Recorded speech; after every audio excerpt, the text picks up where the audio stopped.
Bom, boa noite a todos aí que vão ingressando nessa live da ASDEP, né? Essa é a terceira edição das lives da Associação dos Delegados de Polícia do Estado do Rio Grande do Sul. Essa noite a gente vai conversar, eu e o delegado Adriano Neumacher, acerca das organizações criminosas. Eu vou aguardar aí mais algumas pessoas ingressarem e vou fazer a apresentação, né, das autoridades policiais aí que vão conversar um pouco sobre como é que se dá a atividade da Polícia Judiciária aqui no âmbito do Estado do Rio Grande do Sul na repressão, né, da atuação dessas organizações criminosas e nos crimes praticados por elas. Eu estou aguardando aqui o delegado Nonemacher solicitar o ingresso nessa conversa, né, e aí, a partir disso, a gente vai iniciar aí esse diálogo aí sobre as questões do crime organizado, né, a atuação no estado do Rio Grande do Sul, algumas investigações que ele realizou, algumas questões atinentes aos aspectos legais, né, houve modificação legislativa sobre o tratamento das organizações criminosas. Então, nós temos vários temas interessantes aí para falar sobre a questão das organizações criminosas, e o delegado Nonemacher com certeza vai trazer bastante conhecimento aí sobre sobre esse tema, né? A gente espera ter uma conversa, vai durar em torno de 50 minutos aí o programado, e aí nós vamos passar pelas algumas questões legislativas, né? Ele vai traçar um panorama, né? A gente mais ou menos conversou para que ele trace um panorama aí sobre como é que se dá, como é que está a atuação do crime organizado no estado do Rio Grande do Sul, e vai trazer as experiências aí de diversos órgãos policiais que ele uh, titularizou, né, e que possibilitou a ele que tivesse esse contato aí com o crime organizado. Só estou aguardando ele me mandar o convite aqui, vamos ver se eu consigo já convidar ele para...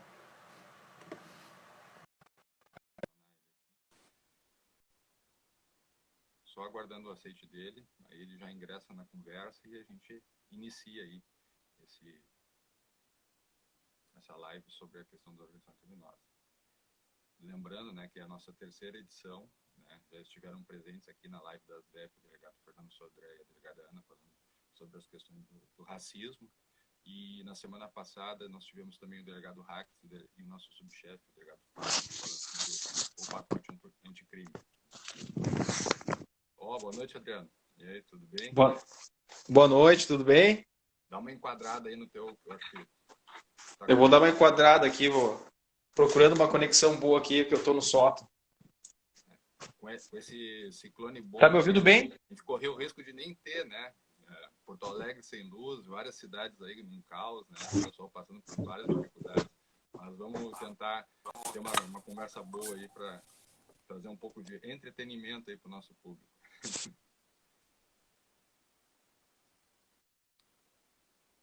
Ele está com um pouco de dificuldade aí. Achou aí teu sinal?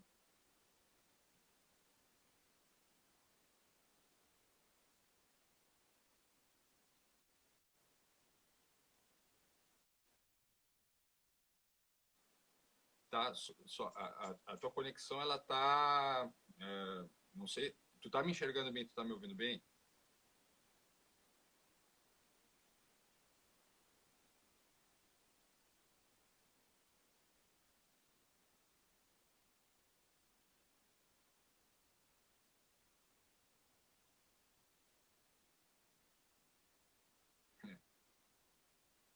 Uma boa sugestão. Pode ser a questão,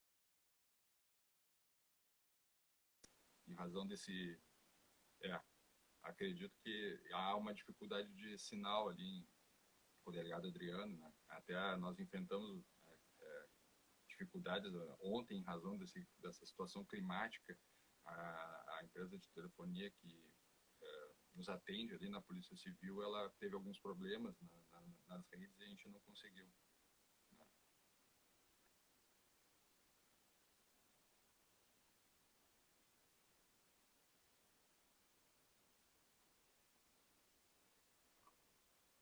Vamos aguardar o delegado Adriano achar um local mais adequado lá. Ele já vai me mandar um convite. Mas só relembrando a todos aí, essa é a nossa terceira edição, né? Aqui, agora eu acho que ele...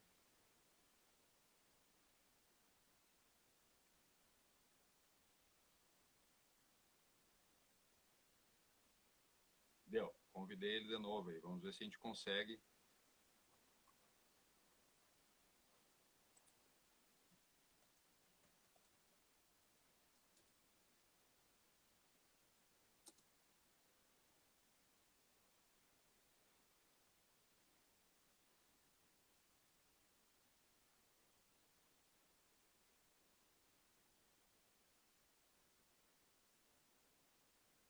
Então, só lembrando a todos, né? Boa noite às pessoas que ingressaram aí. Essa é a terceira live da Associação dos Delegados de Polícia do Estado do Rio Grande do Sul. Vou repetir aqui o que eu estava falando, né? Nós já tivemos... Melhorou a conexão? Agora tu voltou. Voltou. É. Voltou agora.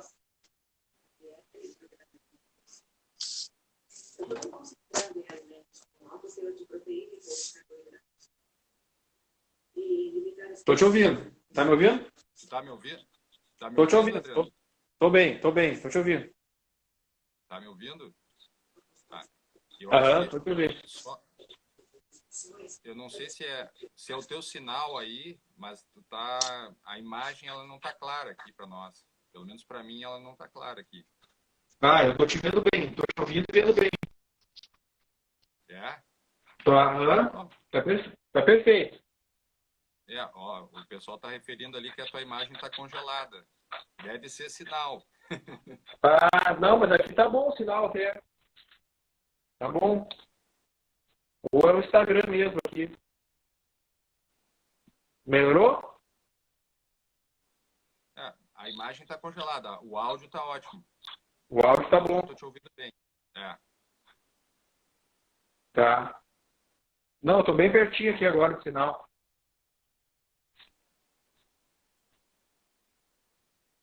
Ó, o pessoal. Aqui no meu condomínio aqui também é condomínio bem fechado aqui, sinais todos aqui são meio ruins. Tu não tá conectado no Wi-Fi aí? No Wi-Fi? Tô no Wi-Fi, aham. Tá no Wi-Fi? Tô. Não, eu tô te ouvindo perfeito. É? Aham, perfeito. Tu tá me ouvindo perfeito, então. Perfeito. Tudo certo. Bom, a tua imagem aqui, ela tá congelada para mim. E o pessoal nos comentários está relatando que ela tá quadriculada, digamos assim, né? Provavelmente em razão do sinal. Ou são as organizações criminosas sabotando a nossa live, né? Não, agora eu tô Pode, eu paradinho acho que é aqui. isso, né? Não, agora eu tô paradinho aqui. Mas o Wi-Fi tá bom, o Wi-Fi tá bom. Melhorou? Então, viu, Adriano? Eu já conversei com o pessoal aí, os que estão entrando, os que estão ingressando, expliquei lá o objeto da nossa live. Aí eu gostaria só, vou me apresentar, né? Eu sou o delegado Gabriel Bica, atualmente eu estou na 5ª Delegacia de Homicídios, que atua ali no Rubem Berta e Mar Quintana, e eu fui convidado aí pela associação para fazer essa ancoragem, né, dessa conversa sobre organizações criminosas com o delegado Adriano. Então, viu, delegado Adriano, eu gostaria que tu te apresentasse, né, porque a gente tem alguns colegas nos assistindo, mas provavelmente vão ter pessoas que não acompanham o nosso trabalho, né? E aí não sabem por onde nós passamos, os trabalhos que realizamos e principalmente o nosso contato com o tema, né? Onde é que a gente começou a ter esse contato com o tema? A palavra está contigo aí, vamos ver. Tá. Eu quero agradecer o convite da nossa associação de delegados, agradecer o Gabriel aí pela mediação. Espero que me ajude aí também a engrandecer esse debate. O pessoal comentou ali, o delegado Quintão ali usa o 4G, mas meu 4G aqui o meu Wi-Fi é muito poderoso, tem alguma coisa no Instagram aí. O Wi-Fi aqui é tribom. Às vezes a estabilidade é no Instagram. Acho que é no Instagram, porque se eu botar no 4G vai piorar. Que aí é o da Oi, né? Mas, A Oi. aqui no meu condomínio as operadoras, né? Mas enfim, então eu queria agradecer esse convite da ASDEP, agradecer o Gabriel, aos demais colegas aí que eu estou percebendo que estão entrando. E me apresentar também, sou delegado de polícia, né, na mesma turma do Dr. Gabriel. Estamos aí já fechando 10 anos, né? 10 anos. 10 anos na função. Branquear os cabelos. Ó, até a barba eu deixei aqui que tá, né? É uma atividade, né? Estamos aí, o Gabriel também sempre trabalhando na linha de frente, né? E esses 10 anos nos trouxeram aí já uma certa experiência, principalmente no combate a essas organizações. O Gabriel com muito trabalho em distritos, na DHPP. Eu nessa faixa dessa BR aí de Porto Alegre a Novo Hamburgo, né? Trabalhando no DPM, no Vale dos Sinos. Minha segunda passagem no DENARC agora, no DEIC, 3 anos, né? Então a gente acabou fazendo cursos aí, participando de grandes investigações, junto com os nossos bravos agentes policiais. E a gente pode trocar uma boa experiência hoje sobre alguns tópicos aí referente a organizações criminosas. Então, vamos iniciar ali, Adriano. O que eu passei para o nosso pessoal aí que está nos acompanhando, né? Até porque eventualmente não tem pessoas que lidam com a matéria que a gente lida, né? Que acompanham as coisas mais pelos meios de comunicação. Então, eu gostaria que se tu pudesse nos indicar aí qual é o nosso tema, qual é o objeto do nosso tema, qual é o conceito, e aí depois, já aproveitando ali, traçar algumas questões das investigações, né, acerca das organizações criminosas, e já emendando no panorama do Estado do Rio Grande do Sul, né, conforme a gente tinha planejado aí. Do que a gente vai falar hoje? Bom, vamos fazer uma breve análise aí da legislação, né, desde a parte histórica lá, de 95 até a legislação atual, referente a organizações criminosas. Vamos falar do que entendia a doutrina, a jurisprudência na época e hoje, né? Como estão esses conceitos. Também a gente vai falar das características das organizações criminosas, né? Vou tentar fazer um apanhado histórico, principalmente no Rio Grande do Sul, né? Das facções aqui hoje existentes. Depois a gente vai falar também, já citando alguns exemplos, né? De algumas operações que a gente trabalhou, de alguns colegas aí que a gente acaba estudando como case, né, de outros colegas, de outras delegacias, e como está essa questão do enfrentamento das organizações, da atuação do Poder Judiciário, do Ministério Público, junto conosco nas atividades de Polícia Judiciária. Então, vamos lá. Qual foi a primeira, não digo a primeira legislação, mas assim, que tentou tratar aí da questão da repressão e da investigação das organizações criminosas, algum detalhe ali acerca da disciplina? Fica à vontade, a palavra está contigo. Vou deixar tu explanar aí sobre o tema. Ok. A primeira legislação assim, que a gente tem, fazendo um estudo e uma pesquisa histórica, é a Lei 9.034, né, de 1995, então, na década de 90, né? Ela é uma lei com poucos artigos, né?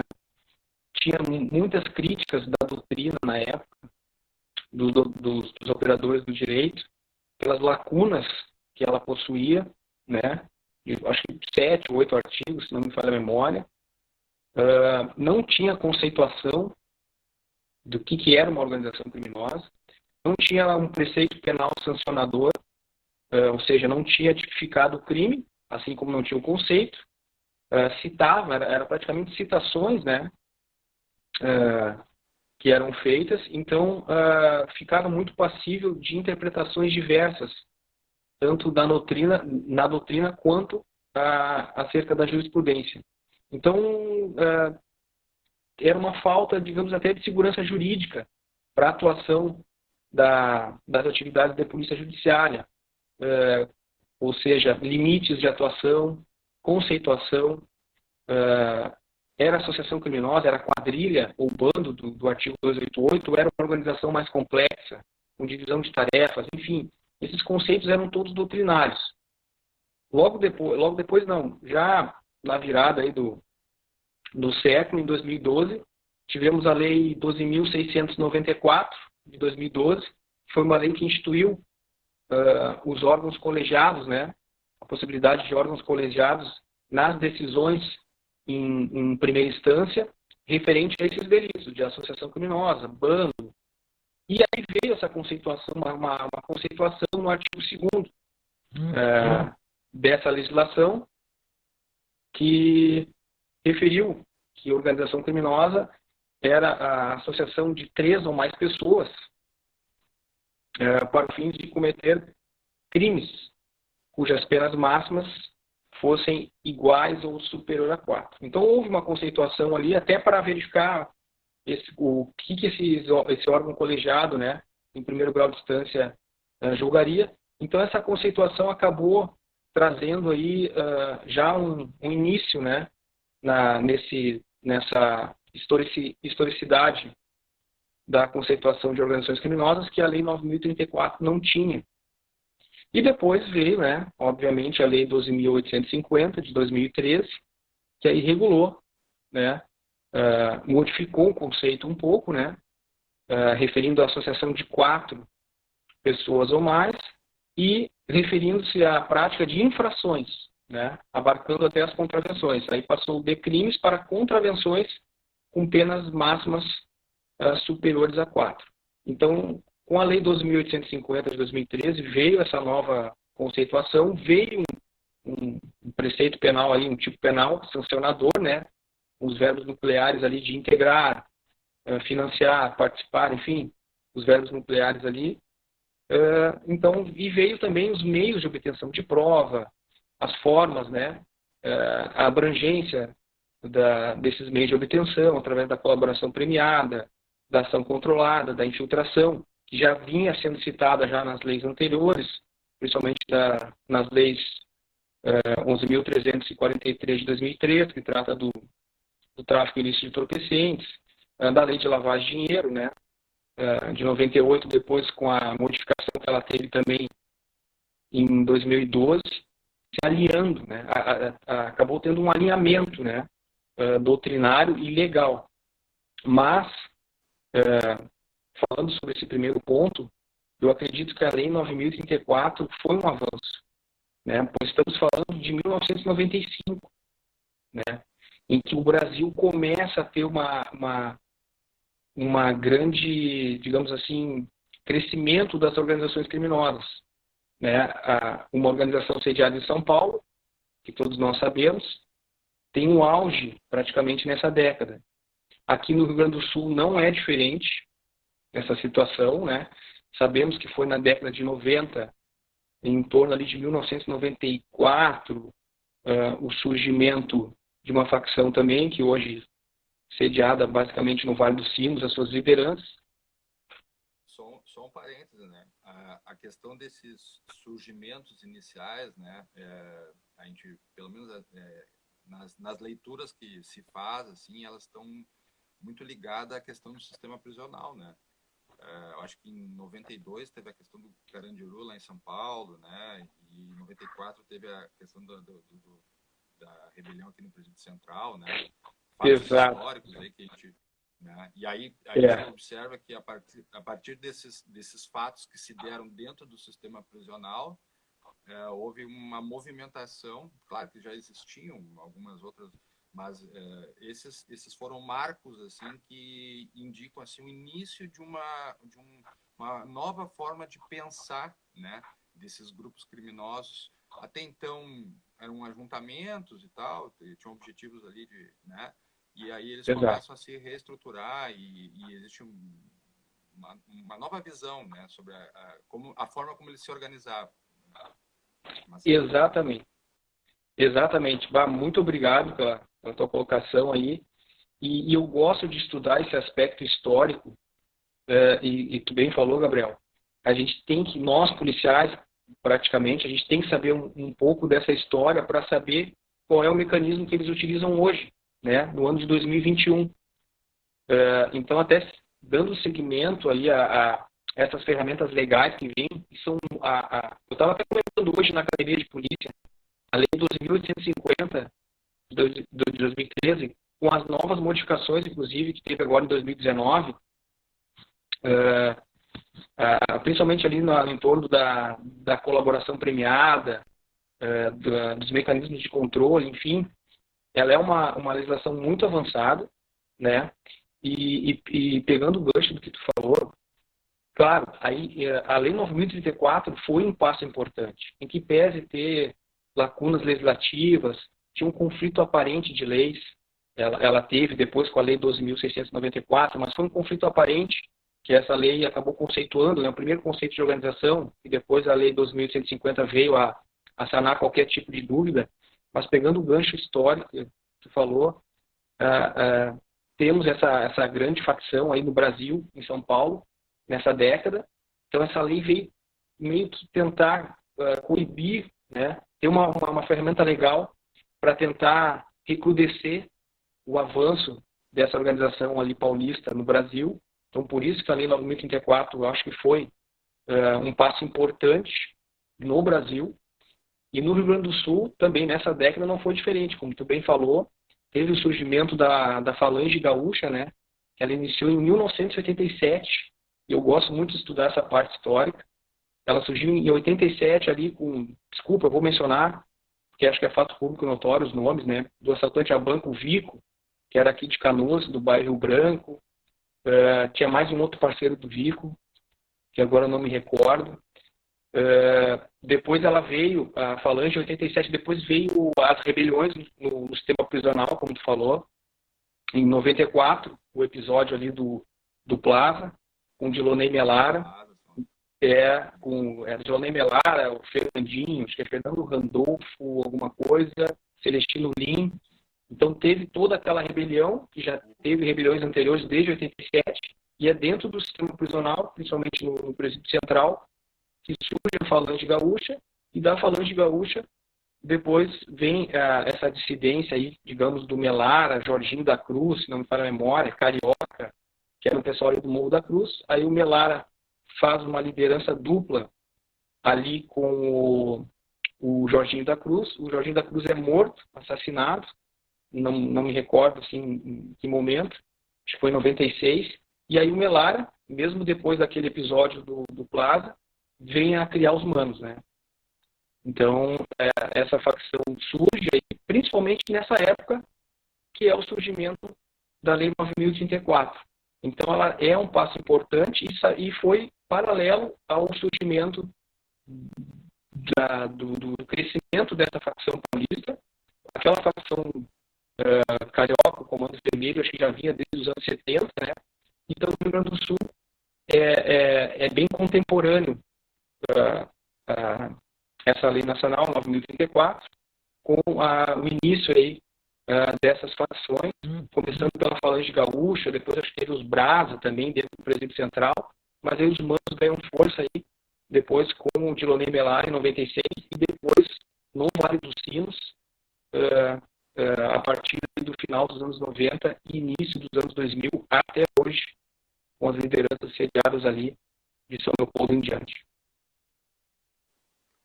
E agora, para nós fazer o gancho ali, bom, a gente tem a questão da evolução da legislação, tem a Lei 12.850, relativamente recente, ela nos dá ela define ali, né, a questão do que seria organização criminosa, ela tipifica, né, também, ela cria o crime, né, de pertencer, integrar, até por interposta pessoa, né, a uma organização criminosa. Mas o conceito, Adriano, para nós situar o nosso... o que é uma organização criminosa? Tem 10 caras ali que roubam carro, né? Eles são uma organização criminosa ou não? É uma coisa um pouco maior, assim, né? Até para a gente distinguir a organização criminosa da questão da associação, né? Associação para o tráfico.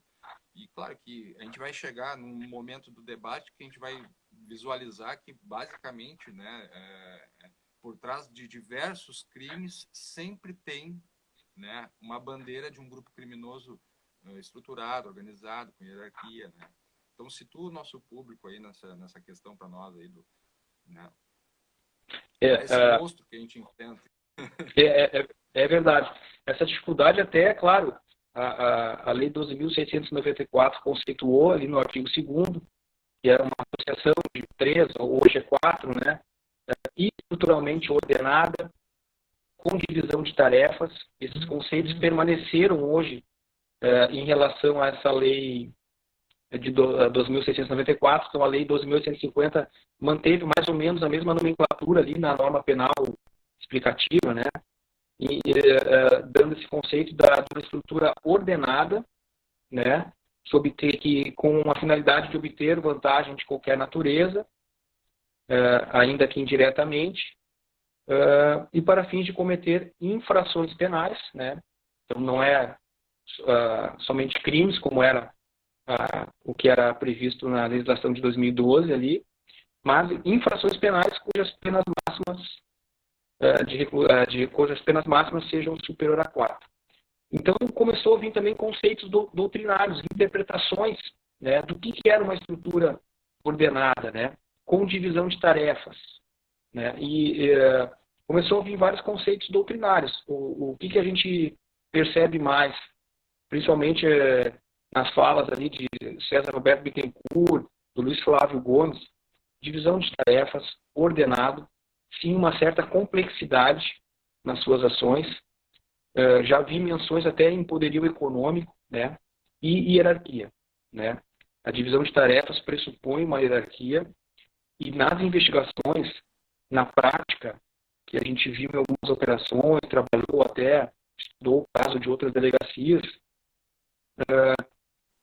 é uma divisão de tarefas, tem uma estrutura, sim, complexidade. Isso acaba diferindo de uma associação criminosa comum, do antigo bando ou quadrilha, ou até de uma associação para o tráfico, prevista no artigo 35 da Lei 11.343, mas começou a ver essas interpretações doutrinárias e jurisprudenciais, que eu reputo também a questão da hierarquia, a divisão de tarefas, mas um poder de comando, uma pirâmide, exatamente. E durante as investigações, nos inquéritos, a gente consegue perceber, não muito no início, né?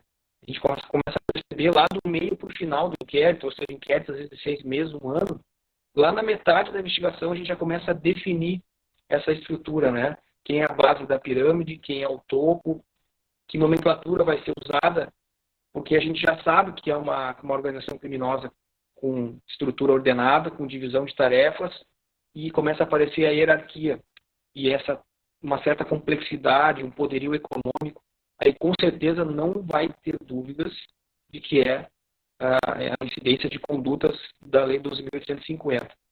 Mas também temos que fazer a prova, materializar isso, né?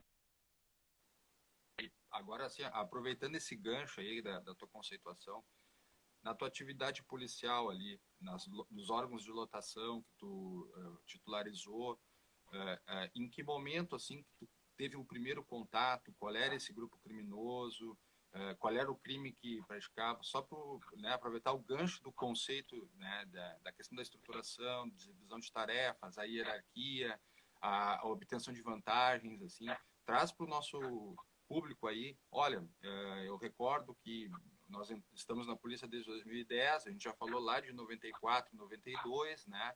Mas só para situar ali, ó, quando é que tu começou a se deparar, né, nas tuas investigações e a realizar a repressão dessas atividades, assim, que tu recorda, só para ilustrar um pouco ali, olha, uma vez um caso assim, uma vez um caso assado, tal órgão. Claro que depois nós vamos chegar até o teu estágio atual, né, que é enfrentamento direto da questão das organizações criminosas, mas só para o pessoal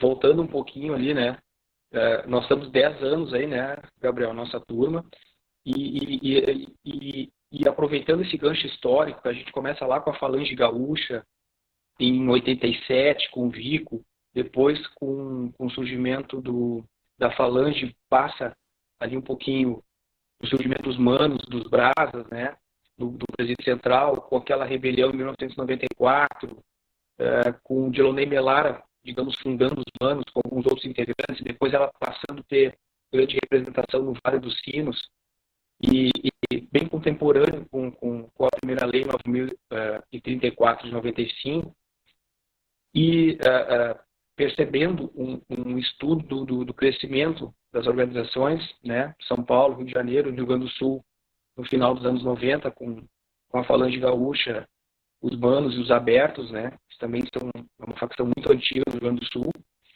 Quando a gente começa a nossa função, né, eu já vinha do Ministério Público, né, como oficial de diligências, né, trabalhava em promotorias criminais no Vale dos Sinos, então temos aí quase já 10 anos de polícia, eu tinha mais 8 anteriores, né, então pegava muitas questões processuais também na minha atividade anterior. Então a gente acabou percebendo, mas principalmente na polícia, obviamente, né, na civil, com as operações que a gente trabalhou, desde o Vale dos Sinos, em Porto Alegre, no DEIC, no DENARC, que efetivamente de 20 anos para cá, acho que talvez os colegas mais antigos aí possam até nos ajudar, e com certeza essa parte histórica sabem mais que nós. É um avanço muito importante, né? E não digo perigoso, mas que nós temos que estar atentos a esse crescimento, essa expertise dessas organizações, né? Que são as facções aqui gaúcha. Depois o surgimento aí, né, nos anos 2000 das facções ali mais sediadas em Porto Alegre, né? Lomba do Pinheiro, Bom Jesus, da Zona Leste, né? Me permita até dizer os nomes: Bala na Cara, Antibala, G7, né? Então, depois desse surgimento nos anos 2000 dessas facções, também começam ao longo do tempo a ter expertise, né? E durante as investigações que nós trabalhamos, e até hoje na divisão ali na Delegacia de Repressão à Lavagem de Dinheiro do DENARC, que até a gente conversava ontem, né, pelo WhatsApp, a gente vê uma especialização muito grande dessas facções e dessas lideranças, né? E não só das lideranças, dos seus operadores. Operador logístico, né? A gente vai chamar de mula, dos vendedores, né? Chamamos às vezes de vaposeiro, mas vemos operadores muito importantes com poder aquisitivo que atuam com uma certa expertise, com que dá esse caractere da organização criminosa de complexidade, de estrutura ordenada, de poderio econômico, de divisão de tarefas e de hierarquia, já com alguns conceitos doutrinários e realizando uma hermenêutica aí, da conceituação da Lei 2.850. Então a gente percebe nas operações, no DEIC ali trabalhamos na questão dos roubos, né, de veículos, na Operação Máquina Nostra, Operação Brasão de Armas ali, que a gente trabalhou junto com o delegado Gumbos, depois com o delegado Joel, com nossos colegas, inspetores escrivães também, que tiveram muito trabalho. Durante essas investigações, a gente identificava muito bem esses conceitos da organização criminosa, né? A expertise, atividades de contra-inteligência que eles realizam, principalmente quando a gente utiliza ferramentas tecnológicas, né? Tivemos na Operação Magna Ópera aí, em 19 de maio, um dos líderes, um dos fundadores de segunda geração dos Manos, saindo de casa para falar num telefone, num dos vários telefones que ele tinha, para não comutar a estação rádio base na sua casa.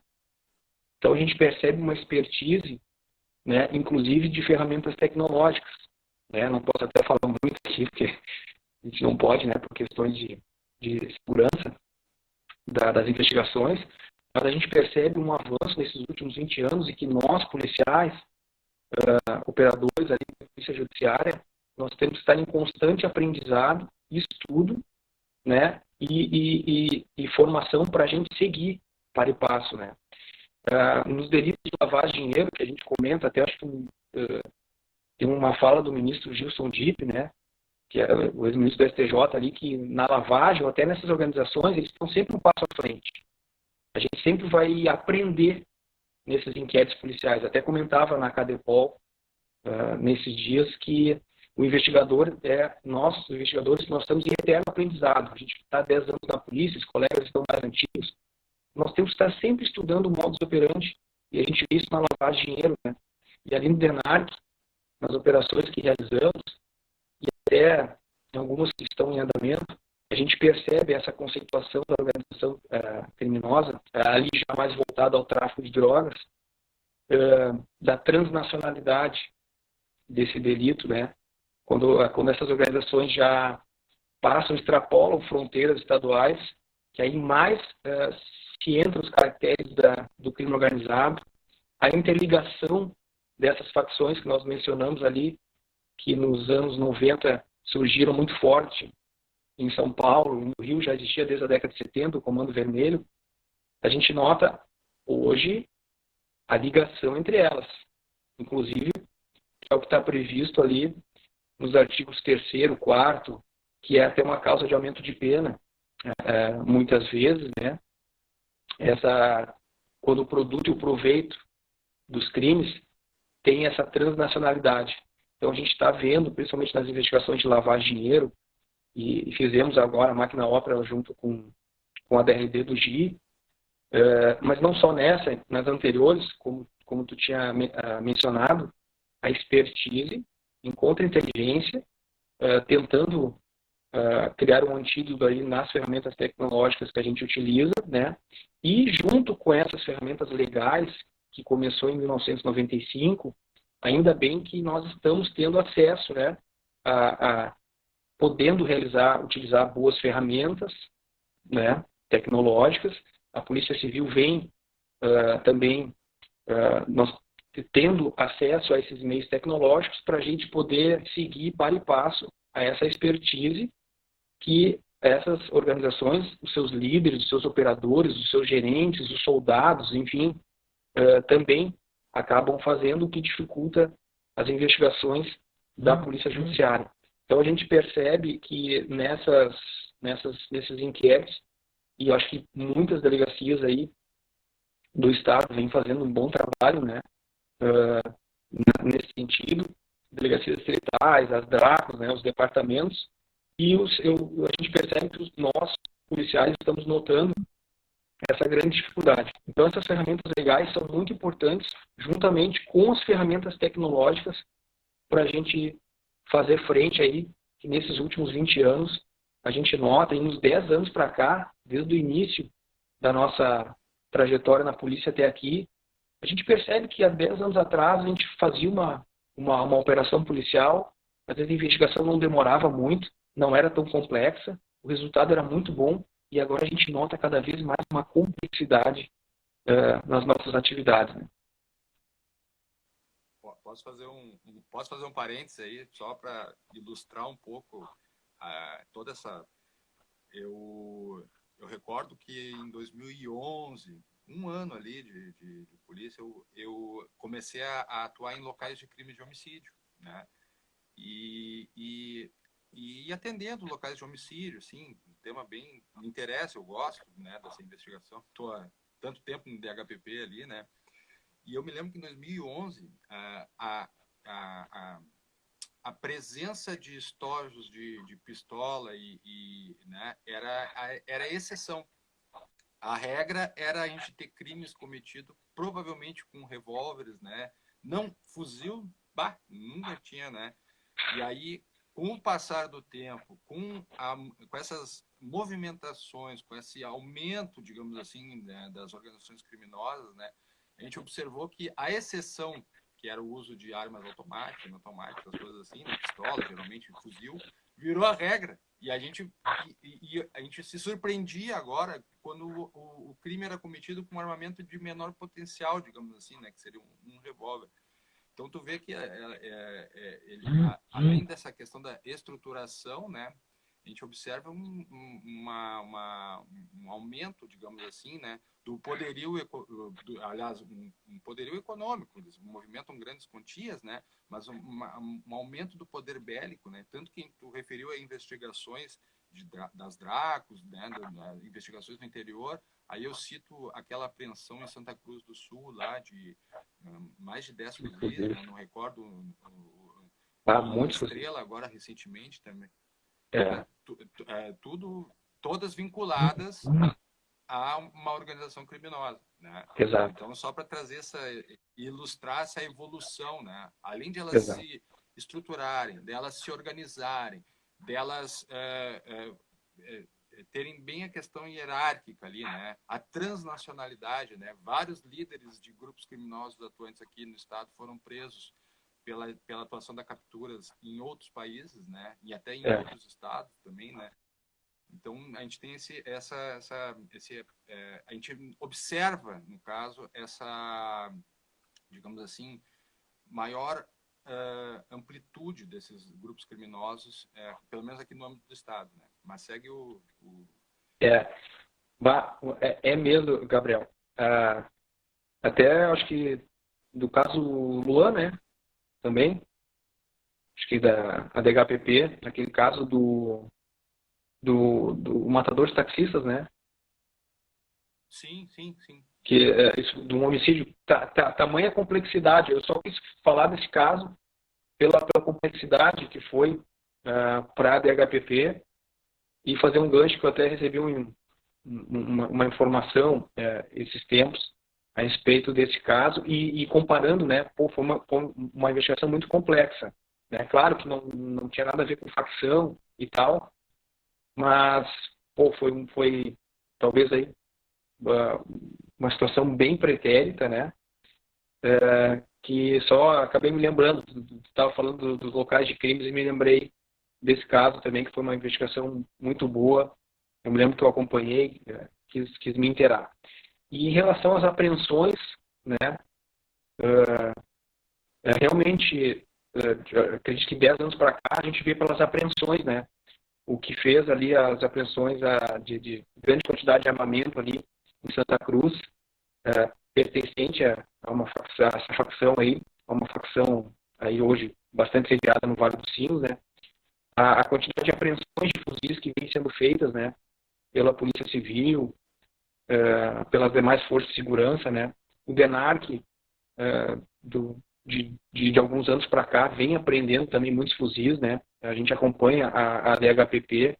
Então, com certeza, decorrente dessa transnacionalidade, da expertise dessas facções, que é um caractere, né? A transnacionalidade, uma característica também legal que está ali nos preceitos de organizações criminosas. E no Rio Grande do Sul, né, pela quantidade de apreensões de armas de grosso calibre, a gente percebe que sim, é um indicativo de que a expertise de 20 anos para cá vem aumentando e com o aumento da expertise do poderio econômico, aumenta o poderio bélico, né, e o tráfico internacional de armas. O que eu percebo também nessas investigações, principalmente aí nessas minhas duas passagens do DENARC, o tráfico de drogas é o principal crime dessas facções, né? Claro que os homicídios acabam sendo um corolário lógico, né? Uma consequência da atividade, mas a traficância, talvez lá no início da década de 90, quando a gente vinha falando aí da falange gaúcha, do surgimento ali dos manos, dos abertos, e depois com essas novas facções aqui de Porto Alegre, o aumento dessa expertise aumenta o tráfico de drogas e o tráfico de armas. Aí, no gancho que tu falou, acabam ocorrendo muita utilização desse armamento por eles, né? Pelo crescimento até em números de integrantes.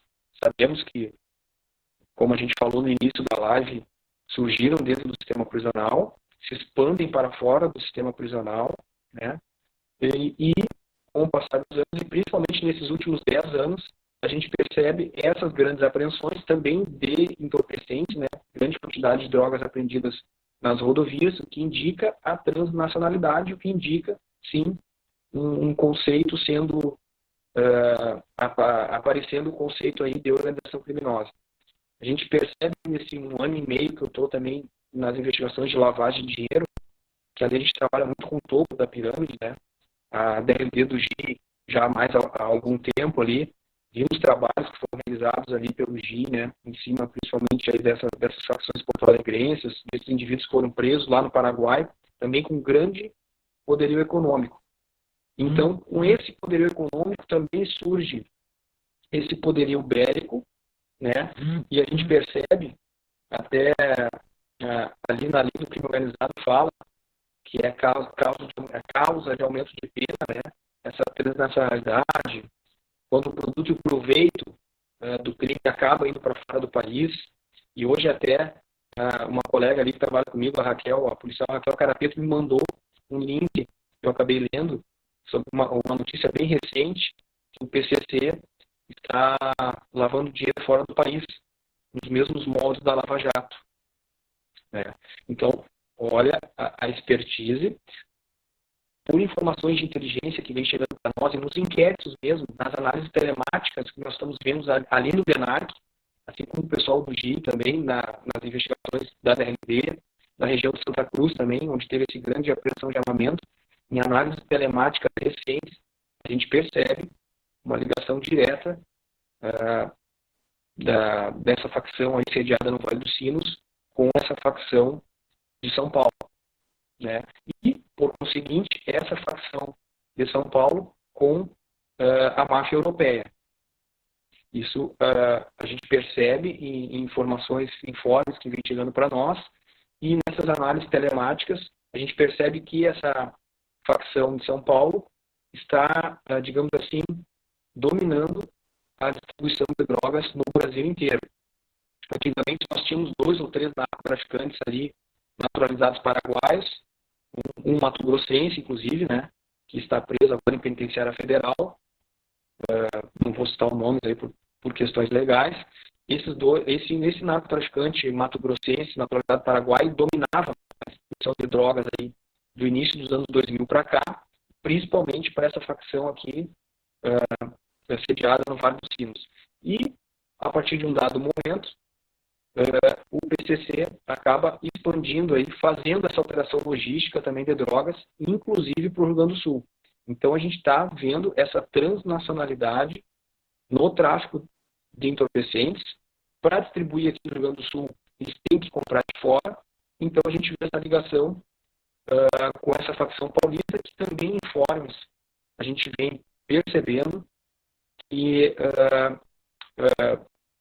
exporta, né, está fazendo operações logísticas para a Europa. Vimos grandes apreensões de drogas nos portos recentemente. Em Santa Catarina, agora, acho que uns 15 dias atrás, a Receita Federal pegou, está vendo para a Bélgica, né? E sempre há a participação dessa facção. E as nossas facções gaúchas têm o roteiro aí do Paraguai e de outros países onde é produzidos, e a droga acaba chegando no Rio Grande do Sul, principalmente através dessa facção sediada no Vale dos Sinos. Então a gente percebe um crescimento em expertise e sim um poderio econômico e bélico muito forte. Viu, Adriano? Já me levantaram a plaquinha aqui. Passou muito rápido. Passou rápido. Passa rápido, né? Eu achei como é que a gente vai preencher 50 minutos, né? Eu pensei nisso, né? Eu também. A gente tem, acho que, em torno de uns 5 minutos agora, e até para a gente...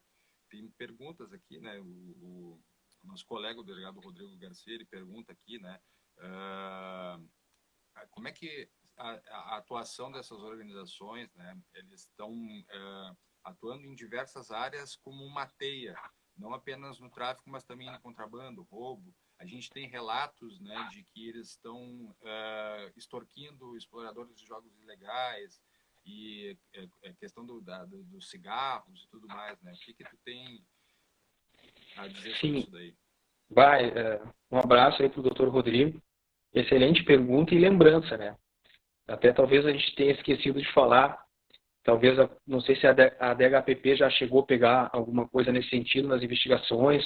Acho que o DEIC provavelmente já constatou, e no BENAR, que a gente vem constatando nesses últimos anos ali, que realmente as facções aí estão praticando extorsões, né? Vimos em Porto Alegre algumas extorsões em comerciantes, até no centro de Porto Alegre teve uma operação bastante grande, acho que foi da 17ª ADP, não me recordo, né? e essa facção no Vale dos Sinos realizando extorsões, principalmente em contraventores, jogo do bicho, máquinas caça-níqueis, ou extorquindo ou tentando até tomar a banca, né? A gente vê nessas investigações também, nas análises telemáticas, nas análises ainda de inteligência que a gente acaba verificando nas investigações, em grupos de WhatsApp, né? Às vezes teve um episódio ali agora que eu vi em Santa Rosa, rolou um grupo de WhatsApp, acho que umas 2 semanas atrás, uma intimidação, né? Com certeza uma intimidação aí para alguns contraventores, e a gente percebe que essa facção sempre teve líder único, né? Sempre teve um líder único, desde lá do Melara, depois de uma segunda geração, que inclusive um dos alvos aí foi nosso da Operação Magna Ópera, depois nos anos 2000, né? E hoje a gente percebe uma liderança entre 3 ou 4 pessoas e lideranças regionais. E a partir dessas lideranças regionais, acabam aí realizando, sim, e estão realizando, inclusive tem, acho que já provas materializadas em vários inquéritos aí, do estado afora, também fazendo contrabando de caminho e a extorsão em relação a contraventores. Bom, para encaminhar encerramento aí da nossa conversa, eu observo que acho que daria para ficar até amanhã conversando, né? Assunto. Trocando ideias. Só um panorama, assim, em poucas palavras, assim, Polícia Civil, Poder Judiciário, Ministério Público, como é que vai se dar um enfrentamento agora, daqui para frente, né, às organizações criminosas? A gente percebe também que é muito bom para nós, né, uma expertise dos nossos policiais, né, dos nossos agentes. Eu queria agradecer aos agentes que trabalham comigo hoje, que trabalham, né, ao longo dessa jornada aí já de 10 anos, mas principalmente a nossa equipe ali da DNV DENAC, né, quero agradecer a esses agentes. E aproveitando esse gancho, a gente nota nos colegas, nos inspetores, nos escrivães, nos colegas delegados, esse afã por estar sempre estudando, se especializando, né, participando de cursos, às vezes até de forma online. A gente está sempre realizando cursos na área de investigação, né, que é a nossa atividade fim, claro, nos cursos de atividade de meio, da parte operacional, né, mas a gente nota que os policiais civis vêm se especializando muito, né, da nossa Polícia Civil Gaúcha, os delegados, os agentes, e isso é muito importante.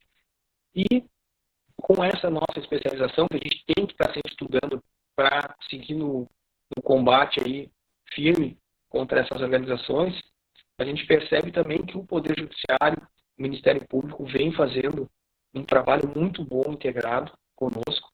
Agora, nas operações de lavar dinheiro, a gente trabalha muito em conjunto com o GAECO, na Operação Magna Ópera, né? O GAECO vem nos ajudando, inclusive está previsto na lei do crime organizado essa integração. A cooperação entre instituições. Tem ali um preceito, uma norma penal explicativa, que reforça essa diretriz, digamos aí, do legislador nacional de ter essas cooperações entre instituições. Está previsto na lei 2.850. E a gente trabalha... É o Estado contra as organizações criminosas. Basicamente é isso, né? É o preceito Exatamente. É o preceito ali que está num dos artigos da lei do crime organizado. E a gente trabalha muito em conjunto com o Ministério Público. A nova vara, que é a primeira vara especializada que surgiu, né? A 17ª vara. A gente percebe juízes extremamente competentes, experientes, os servidores que foram lotados na 17ª vara também com expertise. A gente percebe, eu estava conversando ali com colegas da delegacia, servidores muito experientes, né, estão nessa vara, está trabalhando muito, muito bem a 17ª vara, está no 2º ano, acho, da sua criação, né, e essas atividades integradas com o Ministério Público, porque o Estado tem que se unir contra o crime organizado. Então, não adianta só nós, policiais civis, trabalharmos ali de maneira, digamos assim, solitária não atuaram junto com os promotores de justiça, né? O Ministério Público são os titulares da ação penal, com o GAEP, que vem fazendo um trabalho excelente contra a criminalidade organizada. Então, nós temos que se unir, porque se a gente não, porque a gente está, de certa forma, engatinhando com essa expertise dessas facções nos últimos 20 anos e com as novas ferramentas legais, inclusive desde 98, com a lei de lavagem de dinheiro. Então, é pouco tempo. Então, eu comentava um dia também, lá na época do DRI, com o delegado Guns, o Guns comentava isso para mim. Nós temos que aprender a trabalhar de forma integrada contra o crime organizado. Todos nós, né, todos os setores da Polícia Civil, juntamente com outras instituições. Então, esse é um grande desafio. Bom, viu, Adriano? Nosso tempo está encerrando aí. Agradecer a presença de todos, né? O tema é amplo, né? E uma última palavra aí, porque eu tenho que encerrar, senão a gente perde essa live, né? Eu queria agradecer, né? Agradecer a nossa DEF, né? Pela iniciativa, pelo convite, a diretora, a doutora Ana Luísa Caruso, né? Nossa colega delegada também, que tem uma competência, que nos fez o convite em nome das DEF. Agradecer a ti, Gabriel, né? Um grande colega mesmo, que a gente tem muita honra de ombrear.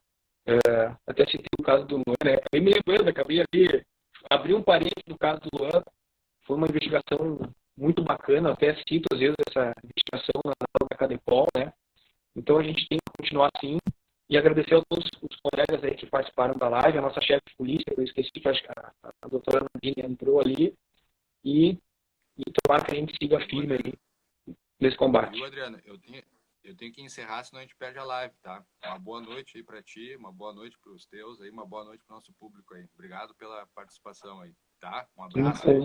Boa noite a todos.